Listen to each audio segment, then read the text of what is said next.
The Who by Numbers from 1975, right now on States and Kingdoms.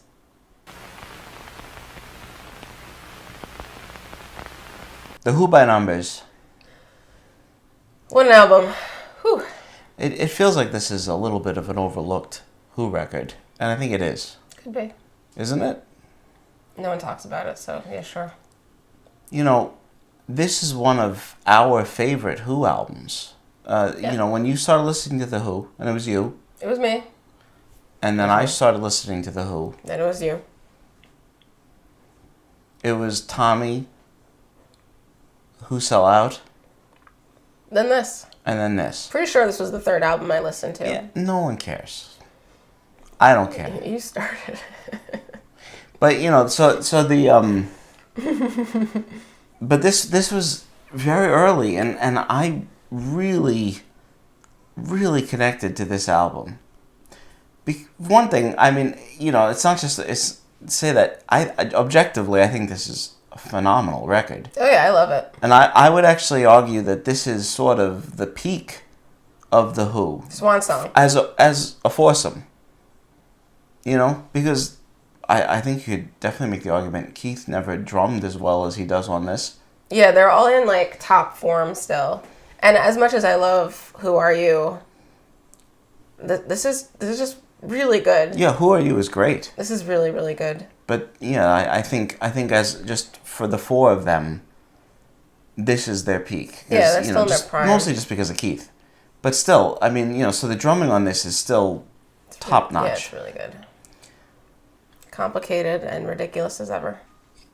The Who are able to, you know, they are the quintessential rock and roll band, you know, and because Pete Townsend was able to continue that Buddy Holly, Everly Brothers, Link Wray thing, you know, and weave it into these very elaborate stories.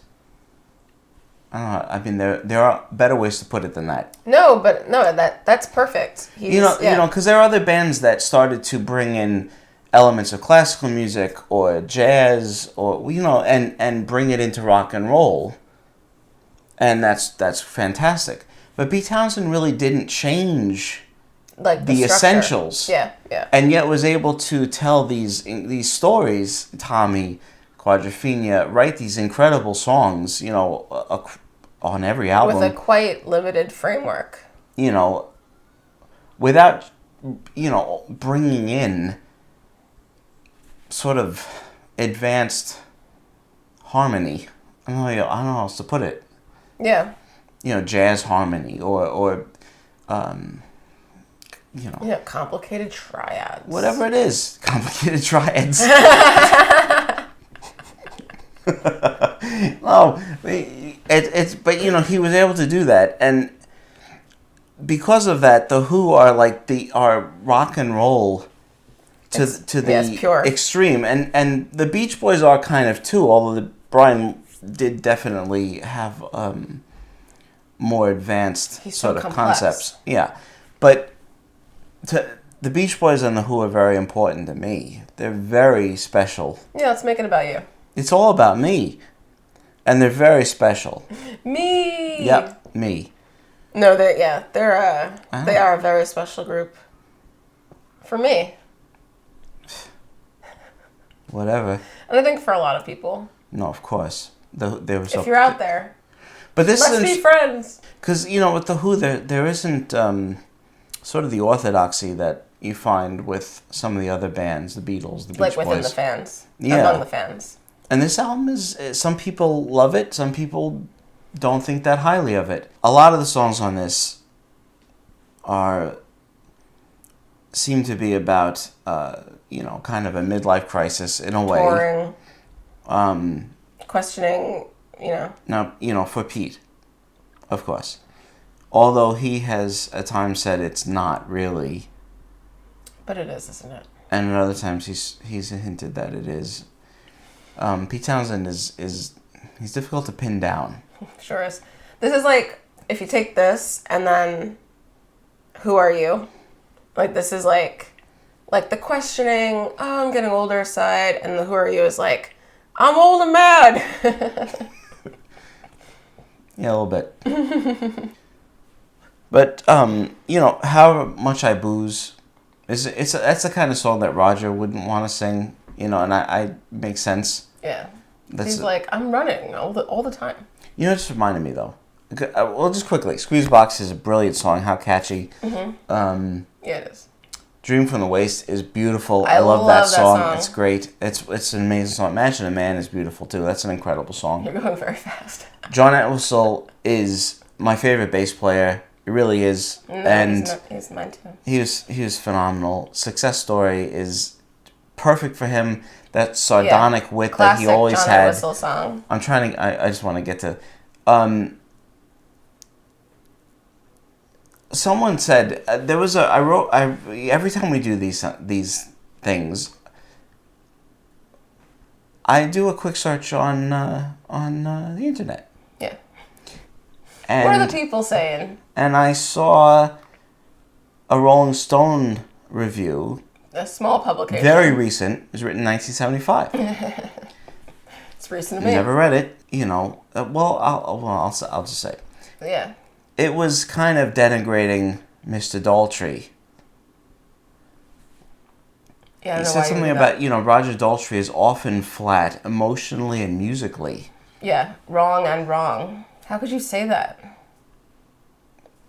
And, we've encountered this a few times when we're just, there are records that we love and want to talk about, and I look something up and find these very different strangely views from ours. Nasty reviews about something. Roger Daltrey flat? Yeah, he's exquisite. Really?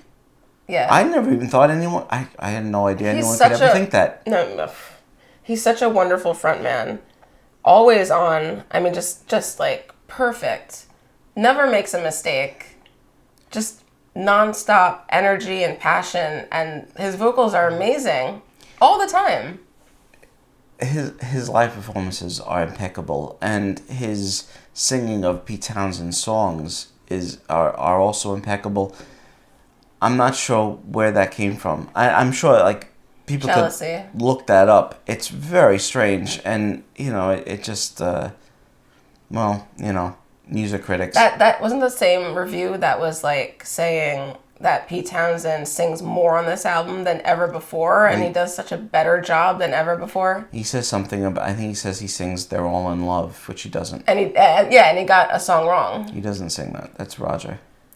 So that's kind of strange. Yeah, Rolling Stone, whatever. I just want to say that looking that up, that really struck me as strange. I didn't know that anyone didn't think Roger Daltrey was special. Whatever. They're All in Love is a great song. I think this album has incredible track listing. Oh, it's spaced really well. Glenn Johns, whoever it was who really decided, I think it's got a great rhythm. It does. That's what I meant with the Blue, Red, and Gray. Blue, Red, and Gray. I feel like that song comes at the perfect time. And it's a really, really sweet song. Yeah. I always picture Pete sitting at a cafe, alone. He wasn't alone. He was at the Paramus Hotel, Holiday Inn, having a drink. So Pete Townsend had alone. a room at the Paramus Holiday Inn. How Many Friends, I think, is just such a powerhouse of a song. Dreaming from the Waist and How Many Friends, I think, are just these, massive, in my mind, they're just these big, heavy songs. They're just beautiful. And that's where the track list really works, because there are quiet songs, simple songs like, Blue, Red, and Gray. Blue, Red, and Gray. Simpler songs like Blue, Red, and Gray. And then songs that sound a little bit more like Quadrophenia. They have a little bit more of that almost operaticness. Bravado. Yeah. And it all works. This album, I think it really... Yeah. It's very dynamic, and it carries you through to the end perfectly well. Yeah, I always loved this. I always loved it. I really did. And, I mean, you have to mention the cover. Because John Entwistle is just so talented. It's Drawing. a funny cover. They all look really great. They look old and tired. He drew them looking terrible, which is funny.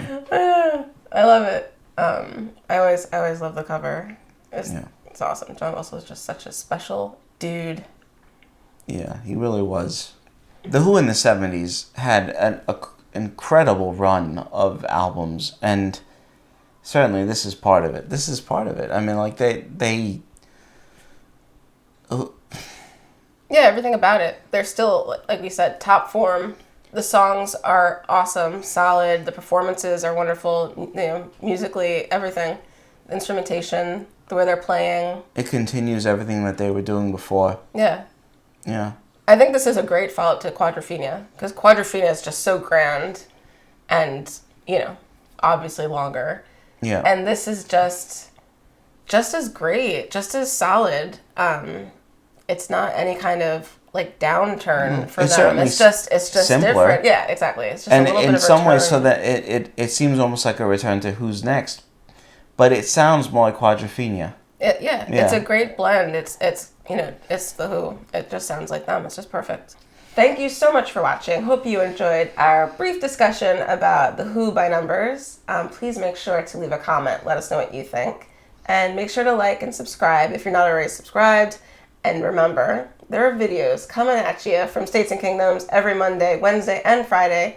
So stick around, and we'll see you next time. Thanks for watching.